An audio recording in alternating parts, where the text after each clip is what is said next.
So I think it's 2 o'clock and we'll start, Rajeshi. Yes, perfectly, sir. Yeah. For all those guys who've joined new और जिनसे की पहचान अभी तक नहीं हुई है मेरी, मैं डॉक्टर राजेश जिंदल हूँ कलकत्ता में। मेरे हॉस्पिटल का नाम है मेडेला कैंसर क्योर सेंटर, जो कि कलकत्ता में अगरपाड़ा में स्थित है। और हॉस्पिटल में हम लोग के पास में state of the art linear accelerator है जिसका नाम है हिल्सियन। ये वेरिएंट द्वारा बनाया गया है यूएसए से। ईस्टर्न इंडिया में इस तरह की खाली 2 मशीनें और हैं, लेटेस्ट मशीन्स हैं।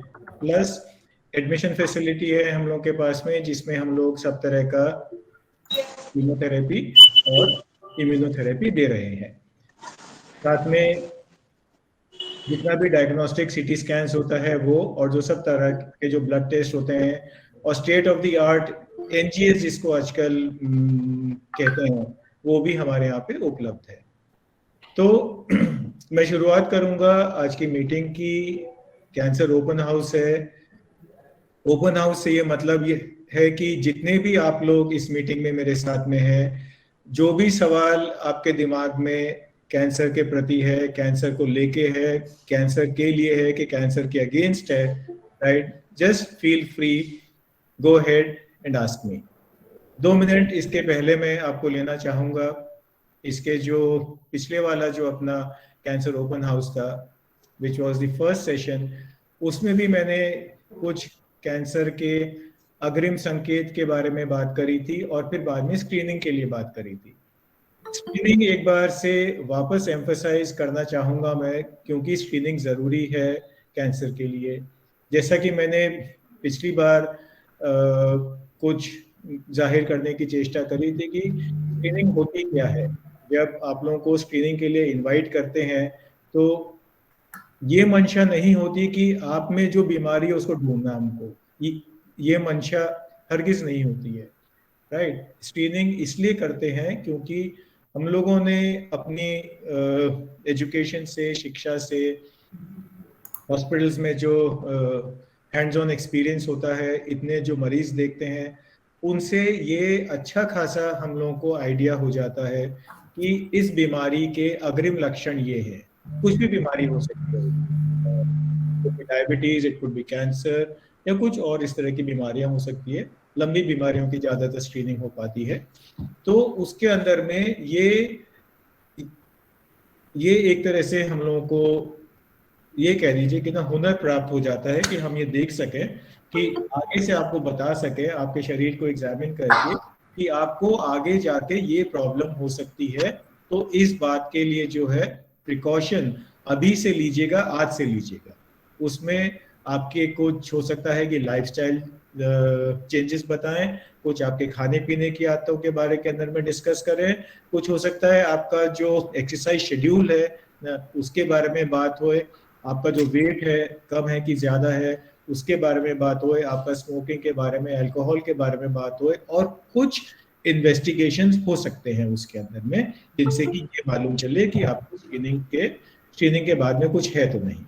तो चलिए, स्क्रीनिंग के लिए इतना ही, and I think we will move towards the open house. तो मैं आप लोगों के जो भी कोई सवाल है वो इनवाइट करते हैं, और जितना भी टाइम है अपने पास में सेशन में, मैं चेष्टा करूंगा कि यथासंभव उस बात के जवाब आप लोगों को दे पाऊं। मैं कोशिश यही करेंगे कि ज्यादातर अपन जो बोलचाल की भाषा है, हिंदी की भाषा है, उसी में बात करें।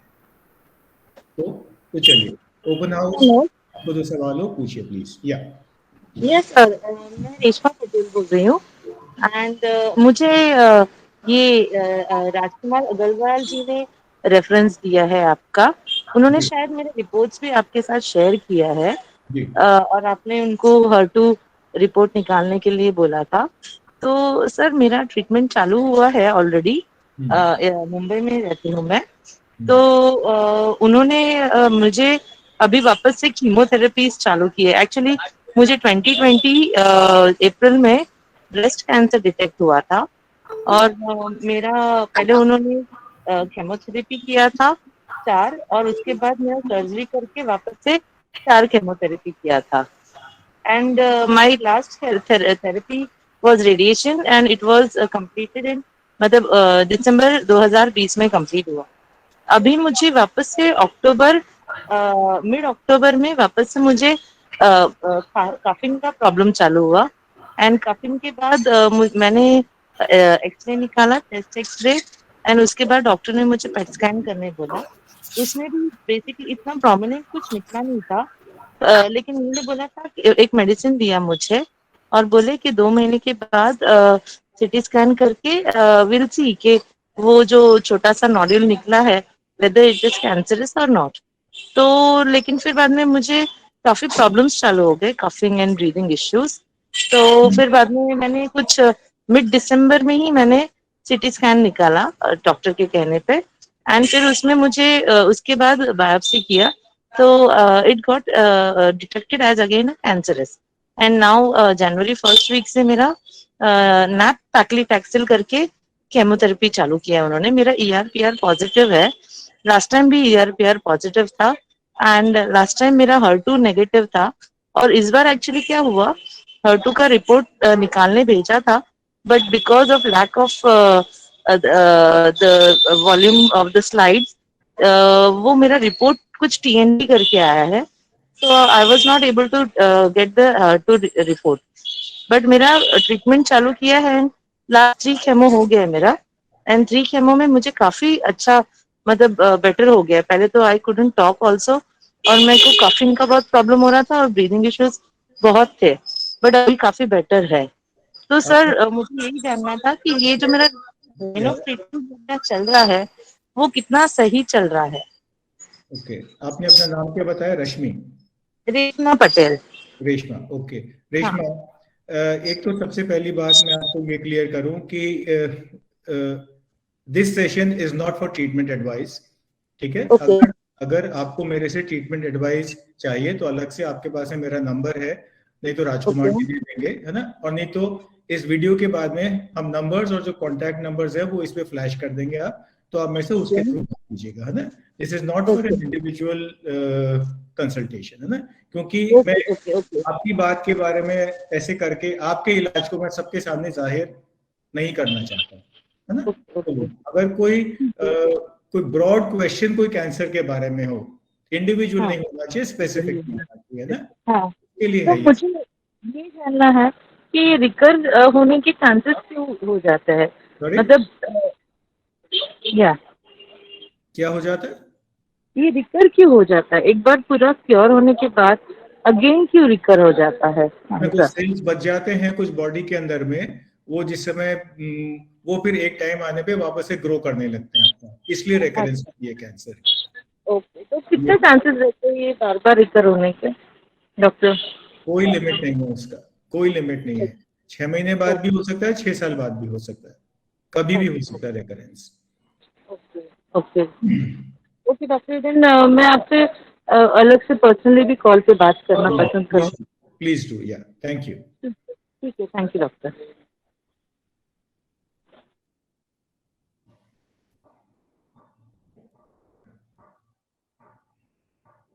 या so you know what,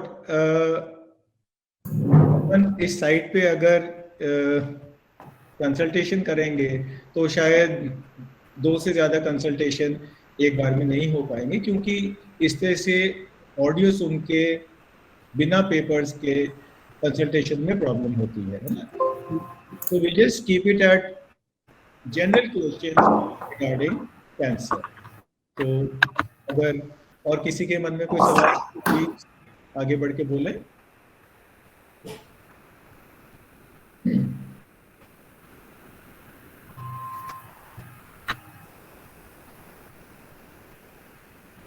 So apparently it seems as if there are about 30 people or more on the chat, लेकिन सवाल किसी के मन में नहीं है।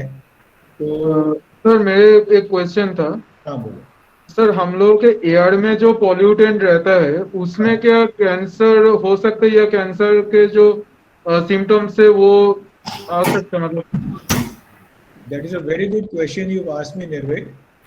And air pollution, yes, and especially if there are specific kinds of industrial fumes, automobile exhaust, or industries which spew out benzene, right?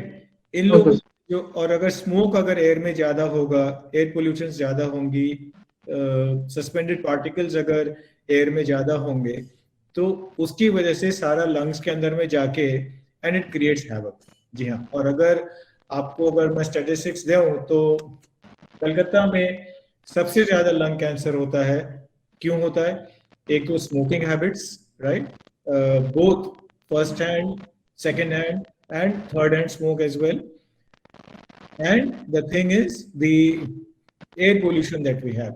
अपने यहाँ पे जो ऑटो एग्जॉस्ट होता है उसमें भी मिलावट होती है, तो उससे जो फ्यूम्स निकलते हैं, they are suppose to be predisposing to lung cancer. इस वजह से कलकत्ता के अंदर में सबसे ज्यादा लंग कैंसर का इंसिडेंस होता है एयर पोल्यूशन की वजह से और उसकी वजह से। एक एयर पोल्यूशन और होता है जो कि मल्टी स्टोरीड बिल्डिंग्स होती हैं। बेसमेंट में जो लोग उसमें काम करते हैं, कई मल्टी स्टोरीड बिल्डिंग्स के अंदर में बेसमेंट में भी ऑफिसेज होते हैं, तो उसमें जो लोग जो काम करते हैं, बेसमेंट के अंदर में जो है रेडॉन के नाम से एक हेवी गैस होती है, इनर्ट गैस होती है, जो कि रेडियो एक्टिव होती है। हवा से भारी होती है तो ऊपर नहीं उठ पाती, स्टेज इन द बेसमेंट्स। तो वहां पे जो लोग जो काम करते हैं, जो लोग 8-10 घंटे ऑफिस में बेसमेंट्स में बैठते हैं, तो वहां की एयर जो है वो लेकिन रेडॉन से पोल्यूटेड होती है, तो उन लोगों को भी लंग कैंसर का चांस ज्यादा होता है। तो ये एयर पोल्यूशन से इस पे फर्क पड़ता है क्या? एकदम फर्क पड़ता है। ये जवाब है आपकी बात का। Thank you sir, thank you. Okay, ये Sunita, please carry on. I think your mic is switched off. Your mic is switched of.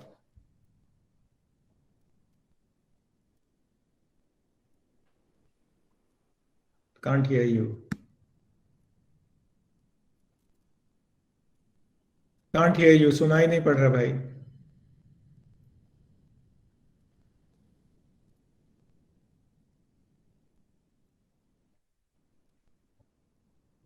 चलिए, कोई बात नहीं। We'll wait Sunita to come online. उस बीच तक कोई और है? Hello. Good afternoon, Dr. Rajesh. Good afternoon. Can you hear me? Yes, I can hear you very well. Yeah, thanks for taking this session and time out. My question to you is, people say that blood cancer क्यों हुआ, कैसे? हाँ, अब मेरी आवाज आ रही है? Hello. Yeah. Hello. Yes, I can hear you, Sunita, but अच्छा. I'm already with a question, so Yeah. just wait, please. Hello. You can carry on. No, I can't hear him. I think, yeah, Sunita can't hear us probably. Yeah. Can you tell us something about the cervical cancer vaccine and its importance?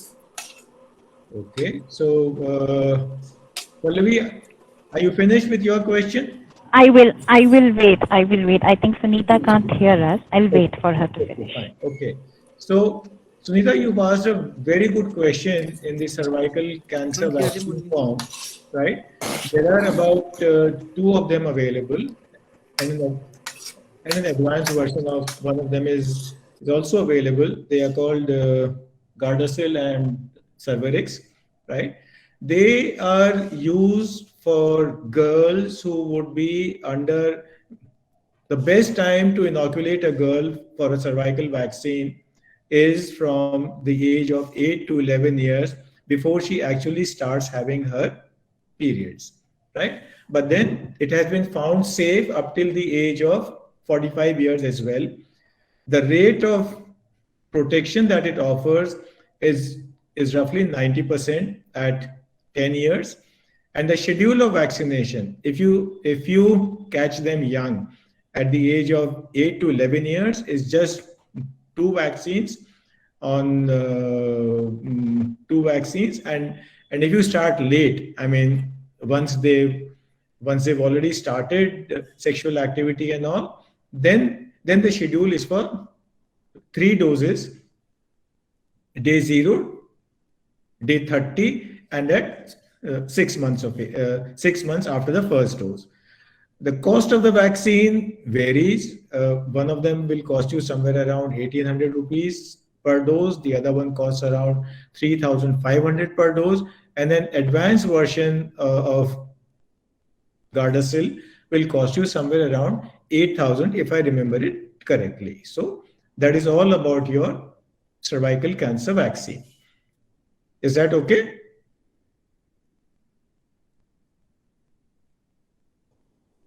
I think we've lost Sunita again. So Pallavi, you can carry on.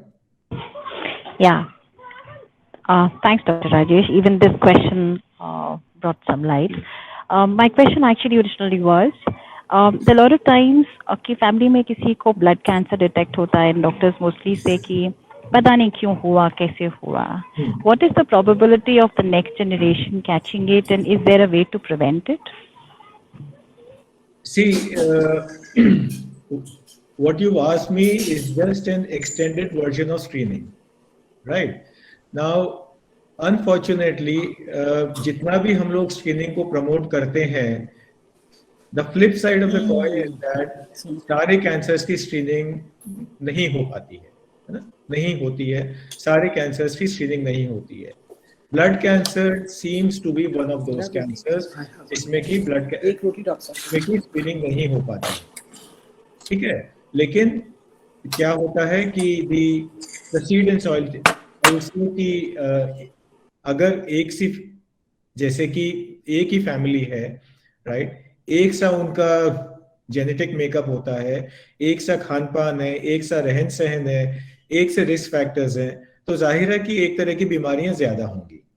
और generally उन families के अंदर में उसी प्रकार का जो cancer जो आगे हो चुका है उसकी स्क्रीनिंग आगे से शुरू कर देते हैं. मतलब काफी अर्ली एज से उन फैमिली मेंबर्स की स्क्रीनिंग शुरू हो जाती है. जैसे मैं अगर आपको एग्जांपल दूं ब्रेस्ट कैंसर का, किसी फैमिली में अगर अर्ली ब्रेस्ट कैंसर किसी को हुआ है, किसी 30 साल की महिला को, किसी 35 साल की लड़की को, किसी को ब्रेस्ट कैंसर अगर किसी फैमिली में है, तो उस फैमिली में जितनी भी और लेडीज है, यंग गर्ल्स है, सबकी स्क्रीनिंग जो है वो जल्दी शुरू हो जाती है.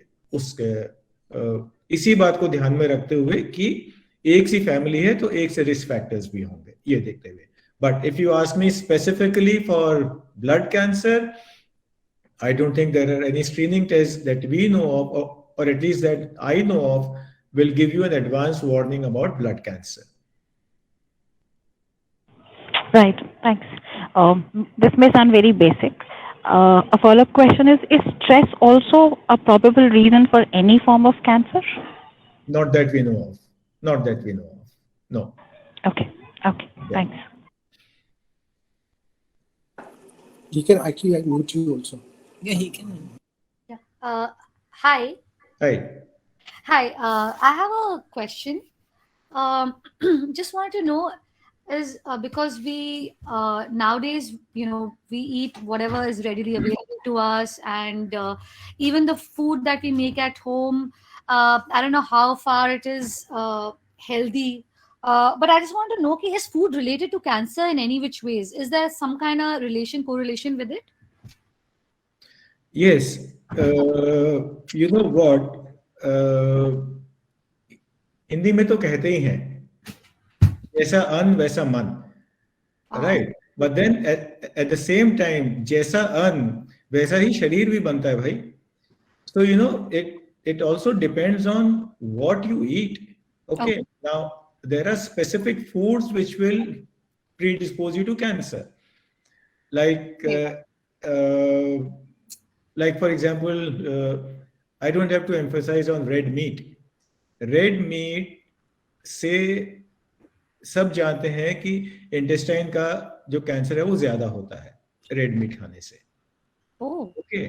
Now as much as you can, जो भी फूड के अंदर में आर्टिफिशियल प्रिजर्वेंट्स होते हैं, आर्टिफिशियल स्वीटनर्स होते हैं, राइट, उन फूड से कैंसर्स की रिस्क ज्यादा होती है as a rule of the thumb. Okay. So the age-old wisdom, which has been espoused by our people earlier, Shuddha Satvik Shakahari Bhojan, still holds good. It still holds good. But then this does not mean कि कुछ खाना ही नहीं है. Yeah. Yeah. You can eat everything in moderation and try to go low or very low on things which you know will obviously lead to a malignancy. Like it could be red meat, in drinks it could be alcohol and other things like this. Okay. Okay. Yeah. And sorry, I'm just continuing my question, but because you were talking about food, I also wanted to know, ki, as you rightly said, okay, the red meat and the preservative foods and all we should avoid. But does, keeping a healthy lifestyle, like also exercising on a regular basis, while sometimes you indulge in, because I don't think so, most of us don't live, in Satvik Bhojan, so I don't know how much we can follow to the T in today's life. So we end up eating sometime, or, things which we don't even realize, and, they're not really good. But the thing is, if we keep a balanced life of exercising, does it affect, or is it like food is very separate and exercise will not, is no correlation there? They all go hand in hand. Okay. Right? You eat healthy and you do regular exercise, you will obviously lead a healthy life, right? Okay. A healthy life will exclude a lot of diseases, including lifestyle diseases. Acha. Right? And cancer is also largely a lifestyle disease as well. So you lead a healthy life, you avoid obesity, you do regular exercises, and I'm sure you will be able to stay a long way away from cancers. Yes. Thank you. Thank you so much. Okay. Hi, Vineet here. Hi, Vineet. Tell me. One question related to the breast cancer. Like after the chemotherapy part is over and the Herclon injection part is over, so what is the best time we can conclude that from which test that, okay, everything is going on well after the treatment, or still something is there? देखो विनीत, ऐसा है कि एक बार सारा इलाज खत्म हो जाता है तो एक तो ये डिपेंड करता है कि आपकी स्टेज क्या थी ट्रीटमेंट के टाइम के ऊपर में, है ना? और लेकिन as a rule of the thumb, इसको की मोटा मोटी बात अगर अपन करें तो वो ये होती है कि आपका सारा इलाज खत्म हो गया, उसके बाद में गेट अ पेट सीटी डन. आपके डॉक्टर से बात कीजिए. अगर अर्ली स्टेज होगी जब तो शायद वो इसकी भी जरूरत नहीं समझेगा, और अगर लेट स्टेज है तो वो बताएगा कि एक पेट सीटी कर लीजिए, उसमें अगर सब कुछ क्लियर है तो आप ठीक हो चुके हैं उस दिन, है ना? लेकिन तो इसका ये मतलब नहीं होता है कि आप अगर आज की तारीख में ठीक है तो आज के 6 महीने बाद भी आप ठीक रहेंगे आज के पेट स्कैन को लेके. ओके, तो इसीलिए हम लोग कहते हैं कि कैंसर का पेशेंट को रेगुलर फॉलोअप के लिए आना चाहिए, ताकि भगवान नहीं करे अगर रेकरेंस हो रही हो किसी को तो कम से कम जल्दी उसको पकड़ तो लें. देखिए, रेकरेंस को रोक नहीं सकते, है ना? रेकरेंस जिसको होती है उसको होती है. चेष्टा करते हैं कि इंसिडेंस कम हो जाए. कैंसर ब्रेस्ट के बाद में हार्मोन सेंसिटिव जो पेशेंट होते हैं, हार्मोन ट्रीटमेंट इसीलिए दिया जाता है उनको, उससे रेकरेंस का चांस कमती होता है, लेकिन एकदम जीरो नहीं होता है. इसीलिए फॉलोअप का इंपॉर्टेंस होता है. Thank you. Okay. Hello, doctor. What are the symptoms of breast cancer? Symptoms of breast cancer is the first thing. If you ask me the symptom, is that ki, have you been doing a breast self examination every month, right? जब भी आप symptoms को पकड़ पाएंगे, नहीं तो आप नहीं पकड़ पाएंगे सिम्टम्स को. सिम्टम क्या होता है? You feel any abnormality in your breast, right? It could be the shape, it could be the size, it could be the orientation with respect to the other breast. Okay. Then comes you have any abnormality on the skin. You feel a dimple. You feel the retraction of the nipple. You feel a swelling in the breast or in the armpit, right? If there is an abnormal discharge from the nipple, all these things will add on to, or they may be suspicious of breast cancer. Okay, and any precaution to be taken for that? Any precaution? The most important thing is to do a breast self-examination every month. Okay, that is important. As soon as your period ends, that is the day you need to do your breast self-examination. And if you are above the age of 40, then you get a mammogram done at least once a year, I would say. Okay, thank you. Yeah. Good afternoon, sir. Randeep here. Hi, Randeep. Tell me. Yeah. Sir, first of all, I would like to thank you for this nice initiative. And can you please let us know that is there any correlation between this air pollution and lung diseases, particularly lung cancer and all those things? Randeep, अभी थोड़ी देर पहले उसी बारे में बात करी थी हमने, right?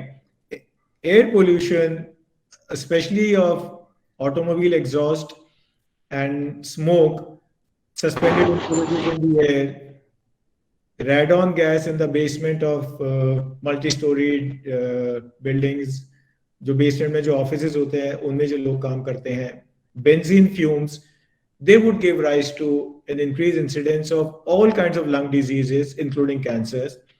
And if you've heard of aniline dyes, जो लोग एनिलीन डाइज की फैक्ट्रीज में काम करते हैं, उनसे जो स्मोक जाता है, उनसे जो सूंघते हैं, उन हवाओं को जो सूंघते हैं, उनको ब्लैडर कैंसर भी ज्यादा होता है. तो air pollution, yes, it goes a long way in making your lungs unhealthy. It could be asthma, it could be COPD, it could be lung infections, and it could be cancer as well. Thank you, sir. Okay. So, yes, sir. I have one question. Is there any relation with the stress with cancer? Well, I think stress is a very important part of our lives these days. हर एक आदमी को किसी ना किसी बात का stress है, ठीक है, लेकिन स्ट्रेस का कोई रिलेशन कैंसर के साथ है क्या? That is a very open question, right? We don't have an answer to it yet कि है कि नहीं है, स्ट्रेस के साथ में कोई रिलेशन है कि नहीं है. इतना जरूर है, कैंसर होने के बाद स्ट्रेस जरूर होता है, लेकिन स्ट्रेस की वजह से कैंसर होता है क्या? Nobody knows. No idea.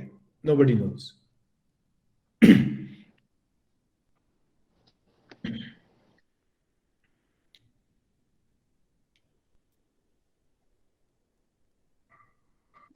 Hi, I'm sorry. I have a question. Yeah. Especially related to cervical cancer. Yeah. I just want to know that what is the, I mean, firstly, is the vaccine helpful? And secondly, what is the right age to get that vaccine? Okay.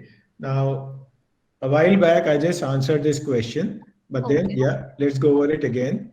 Okay. Vaccines are available for cervical cancers, right?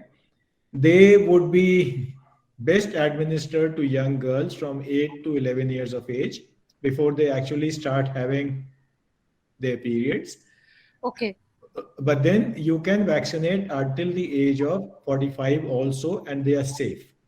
Okay. Okay. The schedule, if you catch them early, so to say, तो खाली 2 dose लगानी पड़ती है vaccine की, and in later ages 3 dose लगानी पड़ती है vaccine की. Okay. They are effective. They are effective. Yes, they are. Until 45, you can get Yes, you can take it. Okay. Thank you so much.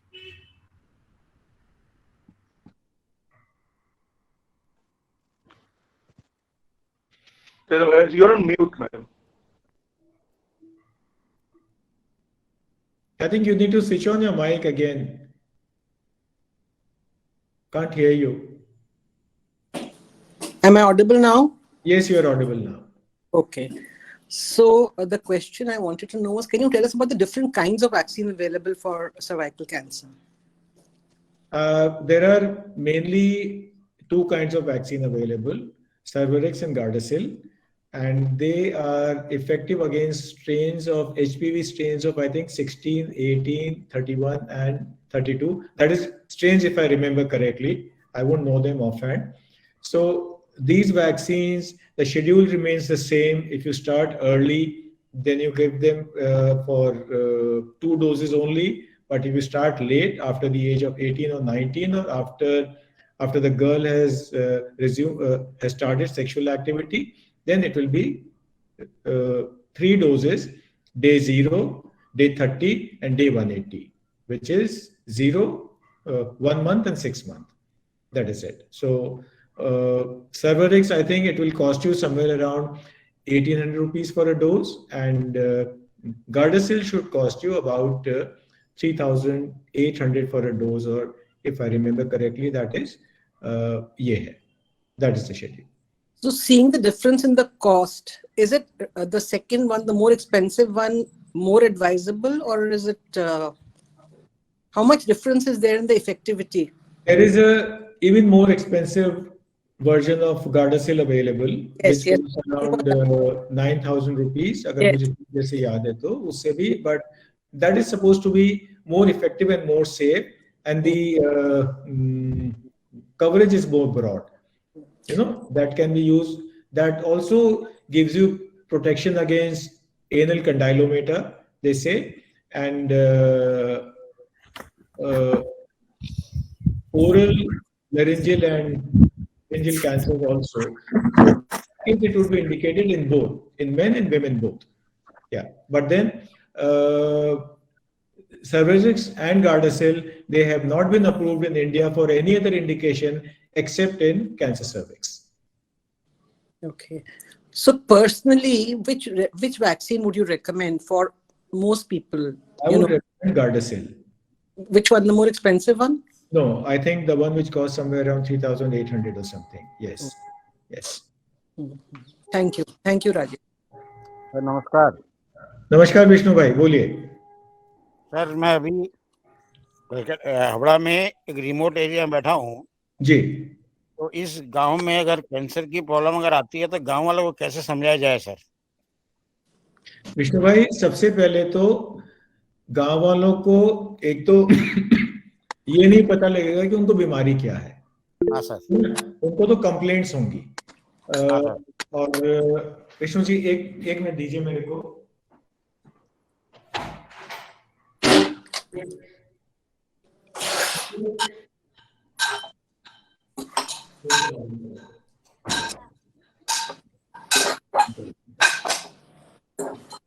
तो उनको तो जो cancer के जो अग्रिम संकेत होते हैं, है ना, सर, वो बताने पड़ेंगे आपको कि अगर आपको ये अगर आपको संकेत है ना, जैसे कि ब्रेस्ट में कोई गांठ है, मुंह में छाले हो गए जो कि ठीक नहीं हो रहे, कहीं भी शरीर में छाला है जो कि नहीं ठीक हो रहा है, पेट की अचानक से गड़बड़ रहने लगी है, भूख लगना बंद हो गया है, शरीर पे जो मस्से होते हैं उनमें कोई रंग चेंज हुआ या कुछ और हुआ है, तो ये सब देख के इन्हीं बातों से उनको पता लगेगा कि उनको कुछ हो रहा है. और फिर उसके बाद में तो उनका जो प्राइमरी हेल्थ सेंटर है या जो कुछ और है वहां जाके उनको बताना पड़ेगा. ये करना पहली की बात ये कलकत्ता से 40 किलोमीटर दूर है. हाँ. पर यहाँ कोई एम्बुलेंस की फैसिलिटी नहीं मिलती है. हाँ. तो इस हिसाब से अपने क्या इस एरिया में कुछ कैम्प या कुछ अदर फैसिलिटी दे सकते हैं क्या अपने सर? नहीं, लेकिन देखिए कैंसर के शुरुआती दौर में तो एम्बुलेंस चाहिए भी नहीं होती है भाई. नहीं सर, नहीं मैं यहाँ की पोजीशन बता रहा हूँ सर. हाँ, यहाँ की पोजीशन बता रहा हूँ, यहाँ एम्बुलेंस भी नहीं मिलती है, इतना रिमोट एरिया है. नहीं, रिमोट एरिया है, वो बात मुझे आपकी समझ आती है. रिमोट एरिया में प्रॉब्लम्स होती भी है, ये बात भी समझ आती है मेरे को, लेकिन कैंसर का और एम्बुलेंस का कोई आपस में कोई रिश्ता नहीं है, है ना. ये बात है, उन लोगों को समझाने की बात है कि भाई ये बीमारी है, ये इसके अग्रिम संकेत हैं और ऐसे हो सकता है, तो आप ऐसे कीजिएगा तो ये बीमारी जल्दी पकड़ में आएगी. तो मेरा सर इतना आपसे रिक्वेस्ट है, तो कभी प्रोग्राम करें इस एरिया से, कैंप करवाया जाए सर. हाँ, ये हमारी रिक्वेस्ट, इस एरिया में कोई अवेयरनेस कैंप करवाया जाए सर. आप कीजिए, मैं जरूर आऊंगा भाई. तो मैं प्लानिंग करे सर बताता हूँ मैं इस एरिया में। जरूर साथ करेंगे कैंप, एकदम एकदम कीजिए, बिल्कुल करेंगे, व्हाई नॉट। और थोड़ी देर में 5-6 लेडीज लोग आ रही है, वो आपसे कुछ क्वेश्चन करेगी सर 5-7 मिनट में। अच्छी बात है, ठीक है, ठीक है, ओके।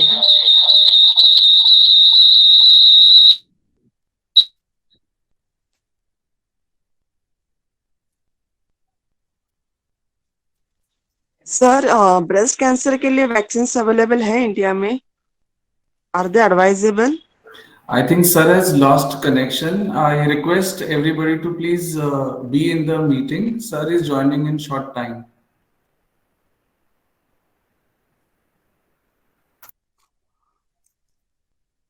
तो सर मैं कुछ बोल सकता हूँ क्या sir? Dr. Jindal, I think, is not here in the meeting. He must have left. No, he has joined now. Once again, I've joined he has again, joined. You yeah. can shoot your question. Yes. Okay, हाँ बोलिए। तो sir क्या हुआ, अभी बोलिए। जो sir कुछ बोलूं क्या मैं? हाँ हाँ बिल्कुल बोलिए रवि भाई, विष्णु जी। तो सर अभी जो वर्ल्ड कैंसर डे है 4 फरवरी फ्राइडे को, हाँ तो उसमें सर अपने क्या कर सकते हैं? विष्णु भाई, अभी आप ही ने बताया था कि आप कुछ अवेयरनेस कैंप ऑर्गेनाइज करना चाहते हैं। हाँ सर। Let's do it. तो 4 फरवरी को कर लो क्या सर? 4 का फ्राइडे है, तो फ्राइडे को शायद मैं अस्पताल नहीं छोड़ पाऊंगा मेरा, अगले संडे हाँ को सर। कर लीजिए, 6 तारीख को कर लीजिए। हाँ तो संडे को सर फाइनल है 6 तारीख को। ठीक है, ओके। वो कौन से विलेज में होगा, कितने मेंबर्स आएंगे, मैं उनसे डिस्कशन करके। वो अपन आज शाम को बात कर लेते हैं। हाँ सर, हाँ सर। ठीक है ना, चलिए, okay good, sir. Agree agree. Okay sir. जी सर गुड आफ्टरनून सर, मेरा नाम अग्निता है सर। हाँ बोलो।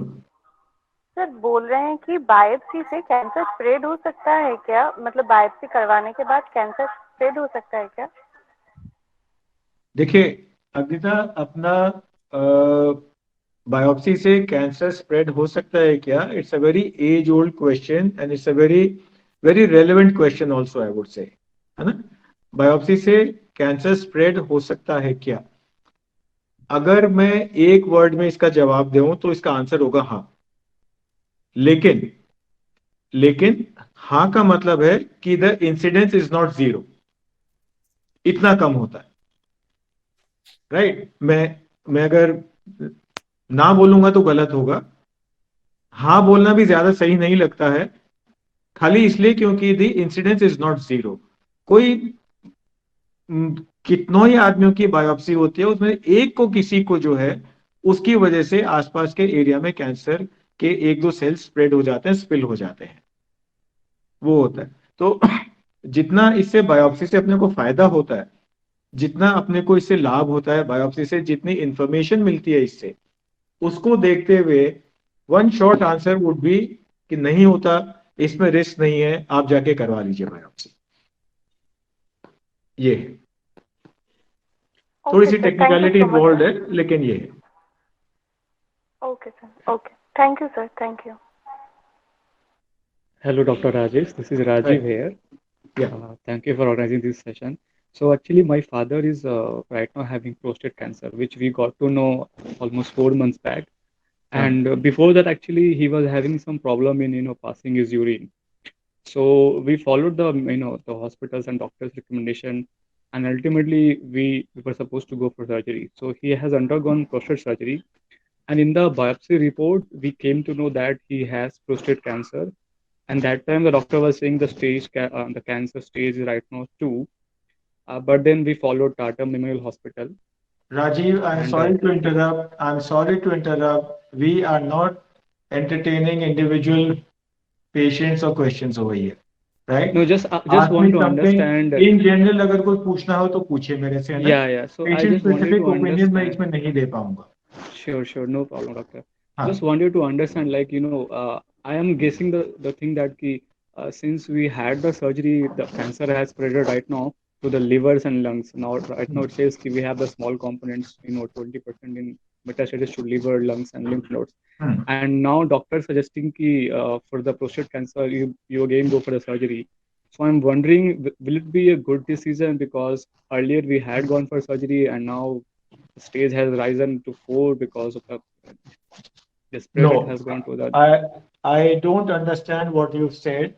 Simply because in a stage 4 disease, in metastatic disease, usually कोई सर्जरी नहीं एडवाइस करता जब तक कि कोई स्पेसिफिक प्रॉब्लम ही ना हो, है ना। जब तक कि कोई या तो ऐसा हो रहा हो कि उनका यूरिन का रास्ता ही बंद हो रहा हो, है ना, उस केस में सर्जरी करके उसको छुड़ाना पड़ेगा, है ना। या उनका कहीं पे लिवर में कहीं ऑब्स्ट्रक्शन हो गया हो जिसकी वजह से जॉन्डिस हो रहा हो, तो उसको ईआरसीपी करके छुड़ाना पड़ेगा ऑब्स्ट्रक्शन को, राइट। तो जब तक कि कोई लाइफ थ्रेटनिंग चीज नहीं होती है, जब तक स्टेज 4 के अंदर में सर्जरी नहीं एडवाइस करी जाती, चाहे जो बीमारी हो।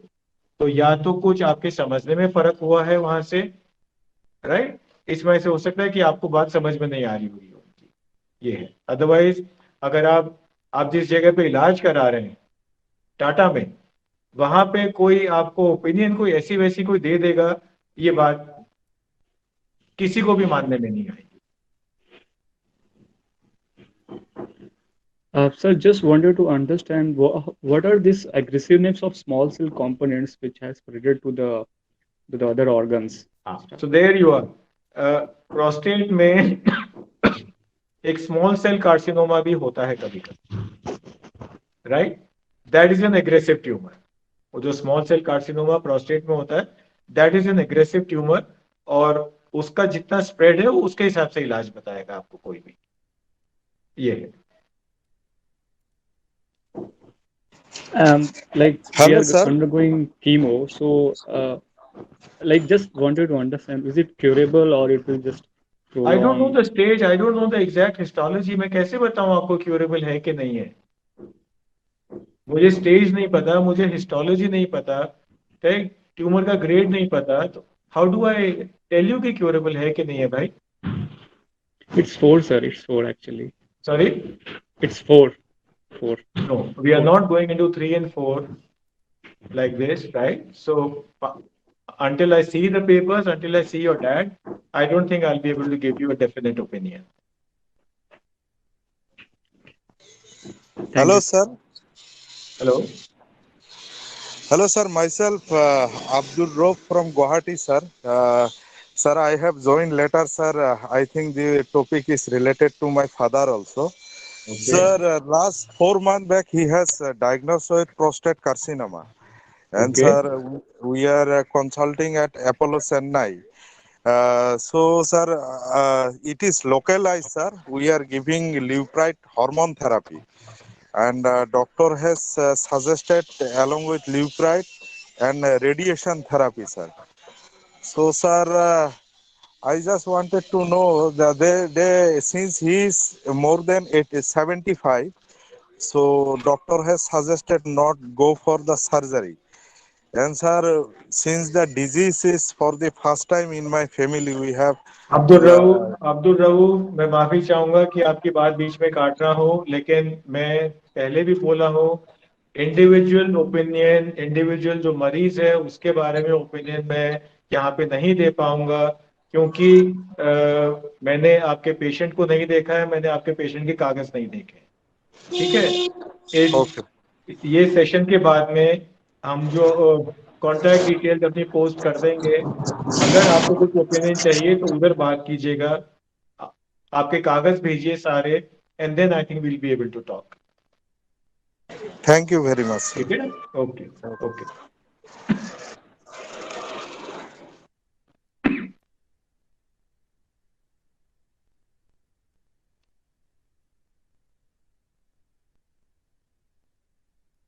सो और किसी को और कुछ अगर पूछना हो तो टाइम है, आई थिंक थोड़ा सा अपने पास अभी। Good afternoon, doctor. Good afternoon. I have a question. In my family, there is a history of blood cancer and thyroid cancer, and I am a patient for thyroid. I am a patient of thyroid for last 19 years. So, can you tell me any precaution or any test I should go for? I mean, you should go for a regular checkup with your doctor. ये करना चाहिए आपको। That I am going for the blood test and the medicine. That's fine. But do you think that I should go for any advanced test for that? No, I don't think you should go for any advanced test. अगर आपको 19 साल हो गए हैं तो आपको खाली follow up की जरूरत है। साल में एक दफे जाके आपके डॉक्टर को दिखाते रहिएगा, थायराइड फंक्शन टेस्ट है वो करते रहिएगा। आई डोंट थिंक इससे ज्यादा की जरूरत होगी आपको। There is no sign. लेकिन आपका फॉलो अप है उसको जारी रखिए बराबर। That is only for the blood test or Sorry? any other test? It may be blood test test also. It may be blood test. It could be any of the radiological investigations जो कि आपका doctor समझे कि नहीं, which are rich in antioxidants, है ना? Tomato है, green vegetables हैं, ग्रीन लीफी वेजिटेबल्स हैं for that matter, and fruit. इनमें एंटीऑक्सीडेंट्स जो है बहुत ज्यादा मिलते हैं और इनको खाने से कैंसर का बचाव होता है। ये होता है क्योंकि एक चीज होती है जिनको बोलते हैं फ्री रेडिकल्स, वो अपने शरीर में जितने भी मेटाबॉलिक प्रोसेसेस होते हैं उनसे बनते हैं, फ्री रेडिकल्स बनते हैं। उनको लेके फ्री रेडिकल्स जो है एंटीऑक्सीडेंट्स उन चीजों को मॉप अप करते हैं, तो उस चीज का फायदा अपने को वहां मिलता है उससे। ये होता है। Thank you. Okay,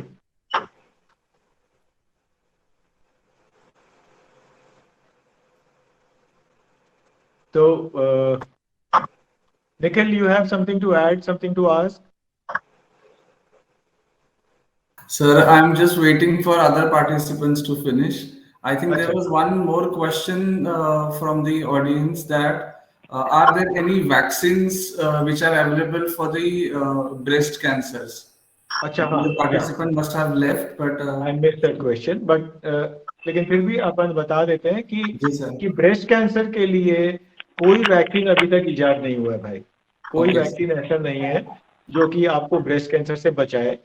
cervix cancer के अगेंस्ट तो वैक्सीन है, लेकिन ब्रेस्ट कैंसर के अगेंस्ट में नहीं है। सबसे अच्छा जो तरीका है ब्रेस्ट कैंसर को पकड़ने का वो ये है monthly breast self examination by all women from 16 upwards, 15, 16 upwards, everybody must do a breast self examination. 40 के बाद की जो महिलाएं हैं उनको साल में एक दफे मैमोग्राम करना चाहिए। और ब्रेस्ट कैंसर के अगेंस्ट में सबसे अच्छा प्रोटेक्शन यही है। ओके, ठीक है sir. In fact, what I would like, yes. Even I have a question. Yeah, please carry on. May I proceed? Yes, ma'am. Kudbali ma'am, please ask your questions. Yes, please carry on. Yes. Is there any relation with oral lichen planus with oral cancer? Oral lichen planus. That is a good question. Oral lichen planus, उससे क्या मुंह का cancer होता है? देखिए ऐसा है, cancer उस वजह से भी होता है कहीं पे अगर आपका रिपीटेड इरिटेशन है, रिपीटेड ट्रॉमा है क्या, रिपीटेड फ्रिक्शन है क्या, कोई भी पार्ट का रिपीटेड अगर इंसल्ट होता है उस पार्ट का जो है कैंसर होने की संभावना ज्यादा होती है। Now as such lichen planus आगे जाके कैंसर में तब्दील हो जाएगा क्या? I really think I know about it at all. I'll have to ask a skin specialist for that. लेकिन lichen planus की वजह से जो इरिटेशन जो मुंह के अंदर में होता है रेगुलरली, उसकी वजह से हो सकता है, आगे जाके उसकी वजह से हो सकता है। Actually, I have oral lichen planus for 6-7 years. Okay. So what can I do for it? The best thing that you can do for your oral lichen planus is to stay in touch with your dermatologist. वो जैसा बोलता है वैसा कीजिएगा।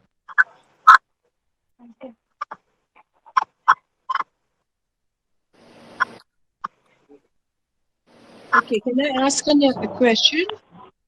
Yeah. Yeah, like for bladder cancer. So what are the causes of it?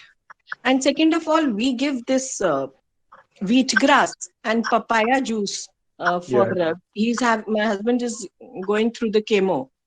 So and he's developed rashes. Okay, is it because of wheat? ये papaya juice ये सब गर्म कर रहा है क्या? देखिए ऐसा है, अगर जिस चीज से अगर आपको लगता है कि उनको पपाया जूस से, वीट ग्रास से उनको एलर्जी है, तो उसको बंद करके देख लीजिए, पता लग जाएगा। एक एक बार में एक एक चीज बंद करके देखिए, वीट ग्रास बंद करके देखिए हफ्ता भर, अगर एलर्जी खत्म हो जाती है तो मतलब उसके वजह से थी। एक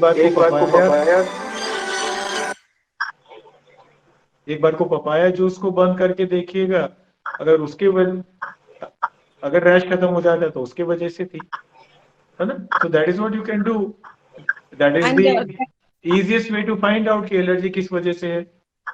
राइट। और ये केमो में यू शुड गिव नारियल पानी, ठंडा चीज आफ्टर द केमो। देखिए ऐसा है, हम लोगों का जो है ना, खाने के साथ में ठंडे गर्म का कॉन्सेप्ट नहीं होता है। अच्छा, राइट। अगर उनको और कोई कॉन्ट्राइंडिकेशन नहीं हो, जैसे नारियल पानी में क्या होता है ना, क्योंकि आपको पोटेशियम की मात्रा काफी ज्यादा मिलती है, तो जिन लोगों को किडनी प्रॉब्लम होती है उनको नारियल पानी के लिए मना करते हैं। अगर इस तरह का कोई प्रॉब्लम आपके हस्बैंड को नहीं हो, जब तो ही कैन टेक नारियल पानी any amount he wants. because इनको पहले stones थे किडनी में, we went for that, then we found there was a lump in the bladder, so then we got diagnosed, so it was cancerous. I think you'll have to then in that case I think you'll have to ask a dietitian specifically कि kidney stone में नारियल पानी का क्या role है।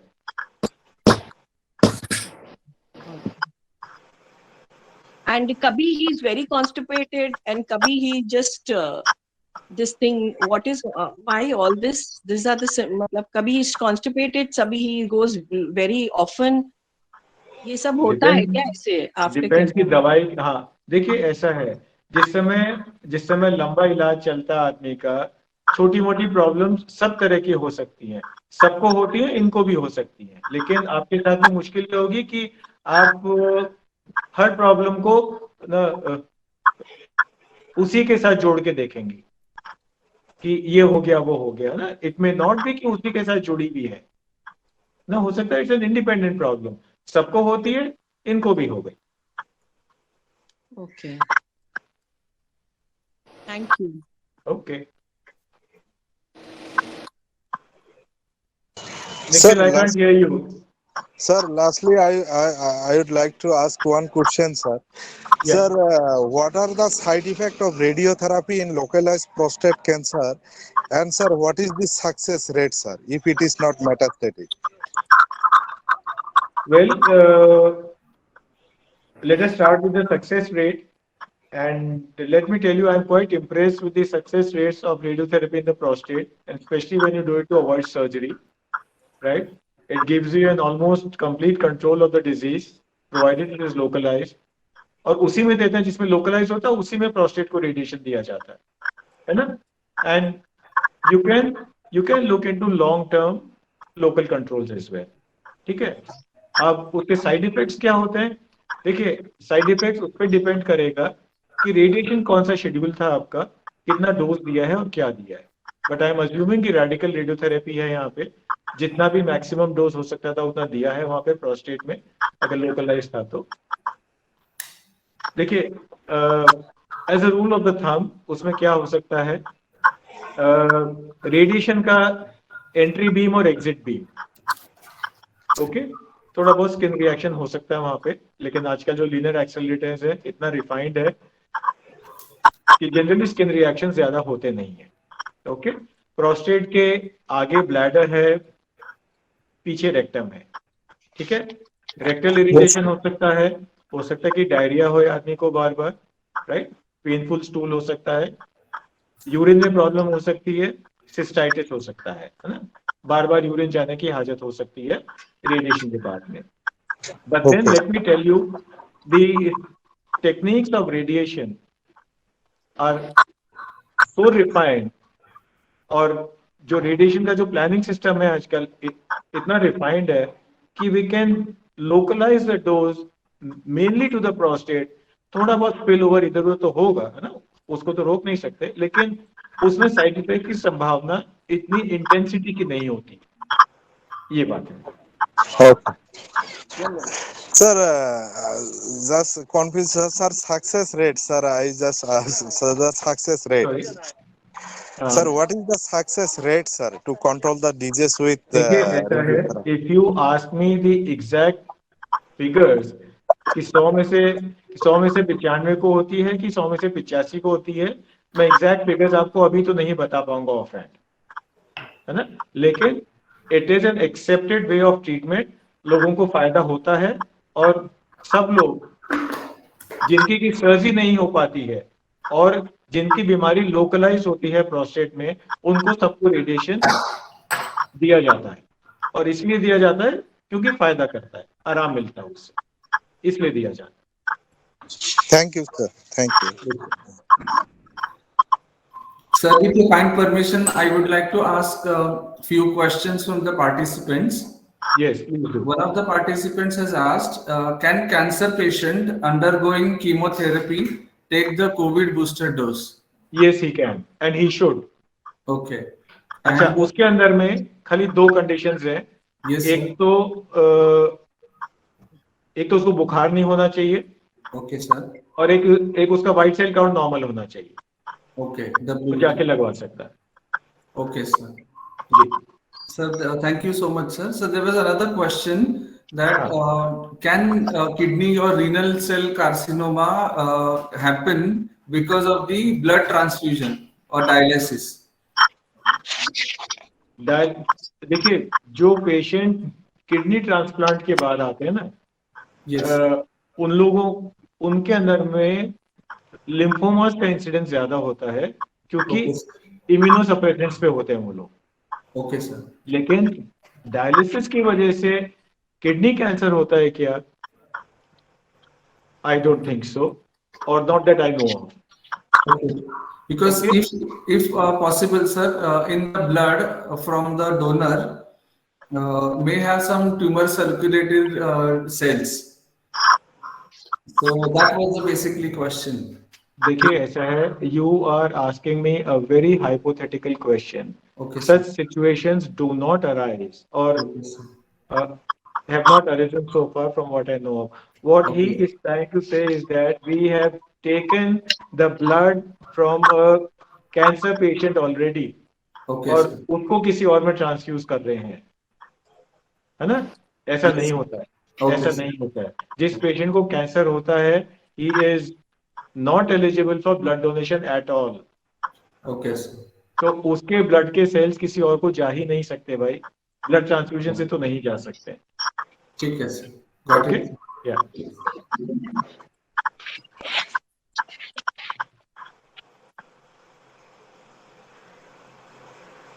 सो I think if that is all. अगर आज के लिए अगर इतने ही सवाल जवाब हैं अपने पास में, तो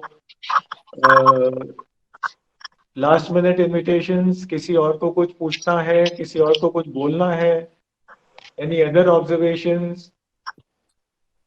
we are all here over here. और एक बात और, मैं जितने भी पार्टिसिपेंट्स हैं सबको कहना चाहूंगा कि 1 महीने के बाद में वापस इसी सेशन को अपन रिपीट करेंगे। कैंसर ओपन हाउस 1 महीने में वापस रिपीट करेंगे अपन, ये 20-21-22 के आसपास में, जो भी सैटरडे आफ्टरनून होगा उस दिन को देख के। इस बीच में जो भी आपके मन में सवाल आते हो, जो भी आपके मन में ख्याल आते हो, कुछ पूछना हो, तो जरूर लिख के रखिए, याद करके लिखिएगा। I will be more than happy to answer them for you. और दैट्स इट। आप लोगों जिनको भी कोविड की बूस्टर डोज बाकी हो, जो भी एलिजिबल हो, प्लीज उसको लगवा लीजिएगा जाके। सोचिए मत आज लगाओ या कि कल लगाओ, या कि लगवानी चाहिए क्या। लगवानी चाहिए, सबको लगवानी चाहिए, ठीक है? तो लगवा लीजिएगा। और इस बीच में अपना ख्याल रखिएगा। इतना आजकल तो ख्याल रखना भी इतना सिंप्लीफाई कर दिया है, रोज याद दिलाते हैं 2 गज की दूरी, मास्क लगा के रखिए, और हाथ और मुंह हरदम धो के रखिए, साफ रखिएगा। Thank you very much. स्वस्थ रहिए, खुश रहिए सब लोग। धन्यवाद। Participants, we can log off now. The fresh timings will be conveyed to you with the appointment from the doctor. So see you next month during the same time. Thank you everybody for participating.